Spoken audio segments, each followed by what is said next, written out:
In 1991, Gorefest debuted their first record, Mindloss, a more eloquent way of saying brain rot, which was not yet a thing at the time, but they tackled the subject very well. This is a just slab of amazing fucking music. I mean, to me, this album goes even beyond death metal lists. I really feel like anybody with a set of ears should like Gorefest. So let's get into it. This is a band that has a kind of rocky road of discography. Their earliest material, the demos that are included on here, the Tangled in Gore and Horrors of a Retarded Mind demo, and the record itself, Mind Loss. Some of their best material, I would say False, is equal with songs like Reality is when you fucking die. Dun, dun, dun, dun, dun, dun, dun. We'll get to that in the future. The Eindhoven Insanity by Gorefest is the best death metal record. Sorry, is the best death metal live record ever, and I don't think anything ever surpassed that. Maybe Suffocation live in 2018. That one's pretty damn good, but yeah, Gorefest was a very hard force to beat. This album in particular, the diorama for the artwork too.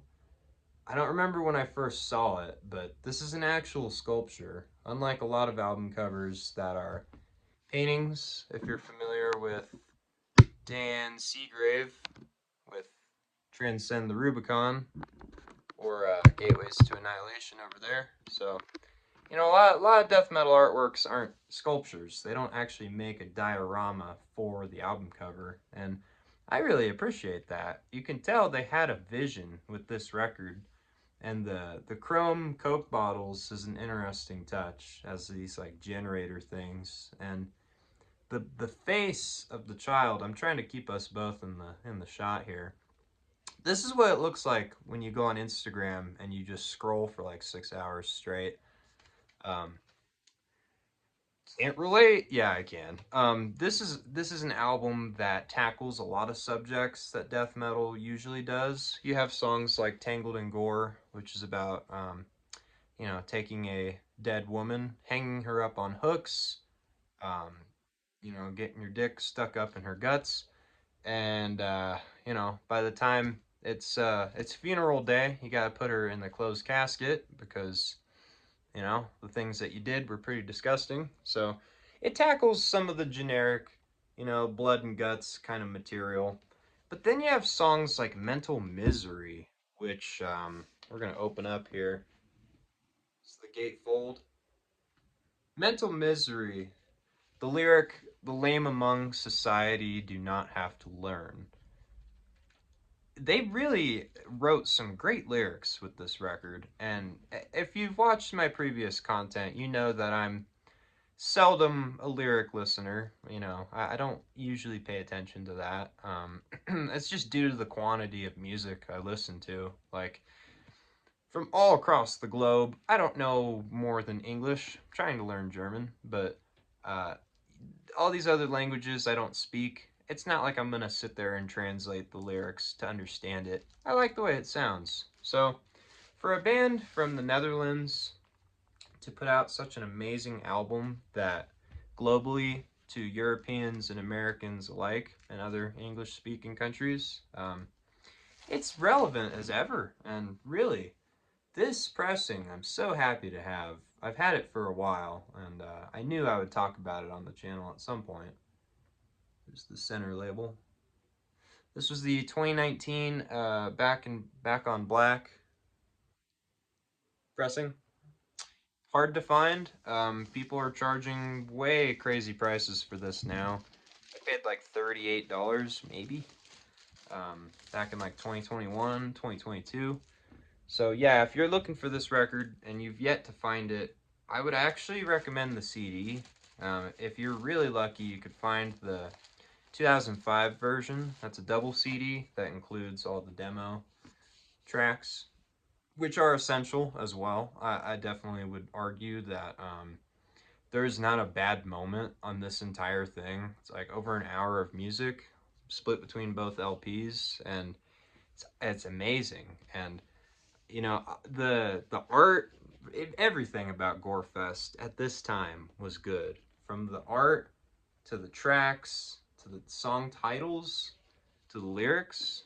Everything they had was going really, really well at this time. And by 1991, as you're probably familiar, there were 100 different bands just knocking it out of the park. You know, you have Death with Human, you have Dismember with like an ever flowing stream, you have Gorguts with Considered Dead, you know, Morbid Angel, Blessed Are the Sick. There's so many albums from 1991. And Gorefest wasn't really as known. Like, they're pretty known now, I would say, in most death metal circles, but if you were to look at it as the time that they released this, it was probably a sleeper hit because the original vinyl now is really hard to find and quite limited. I don't know exact count, probably 1,000, but let's just break this thing down piece by piece. Because the intro, you know, most albums have like there's a few different approaches. A, you start with an acoustic, kind of little melody. B, you just get straight into it. Or C, you do something different. And they did something different.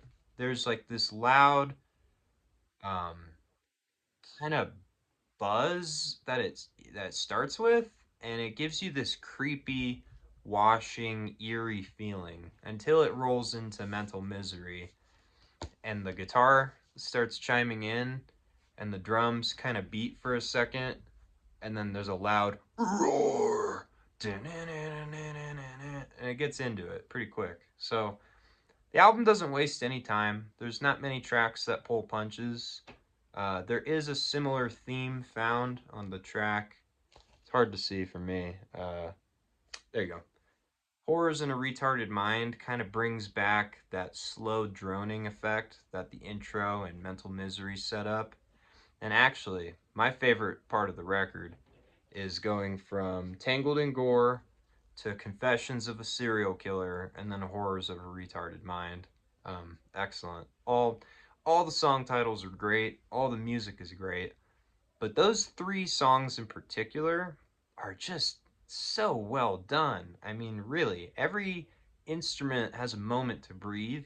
There's moments where you feel the bass. There's moments where the drums are kind of leading the barrage on your ears.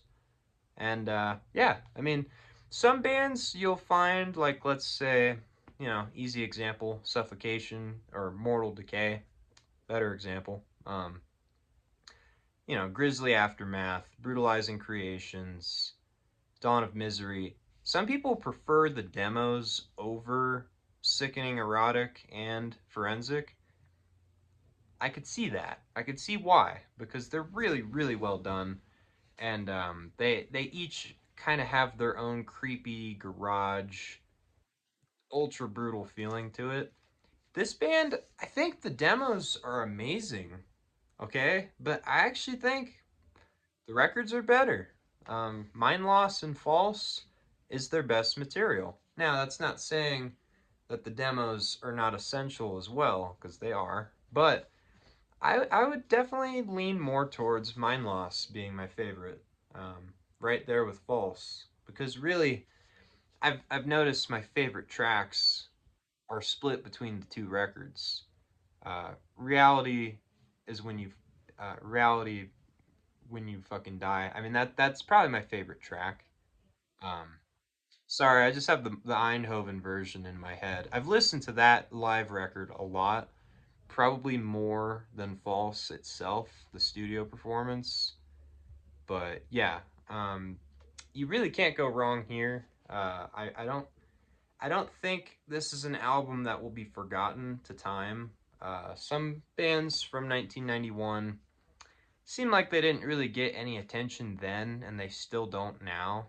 This is like in that mediary kind of range where it's not so obscure that no one's heard of it, but I'm probably turning at least a few of you onto the band, so don't expect to find it on Spotify. You might, but I would just YouTube this fucking bitch, because I honestly think once you get deep enough into death metal, you'll have a disdain for Spotify like I do, because they're not gonna have a lot of bands that I really like. So yeah, that's it for this one. Mindloss by Gorefest, a 1991 debut that is just too fucking good, bro. It's just too fucking good.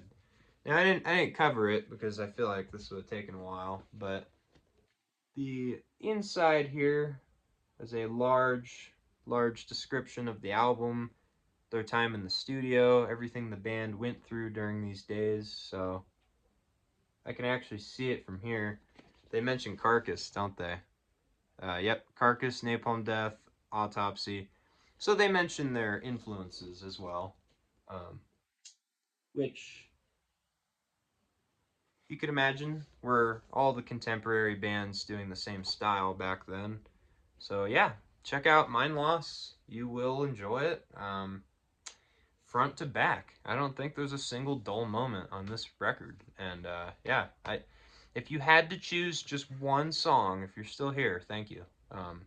If you had to choose just one song, I would actually say Horrors in a Retarded Mind is probably the banger. Confessions of a Serial Killer, too. So basically, either of any of my three favorites, maybe they'll be your favorites as well. Hopefully so. But yeah, that's it. So, Gorefest, over and out.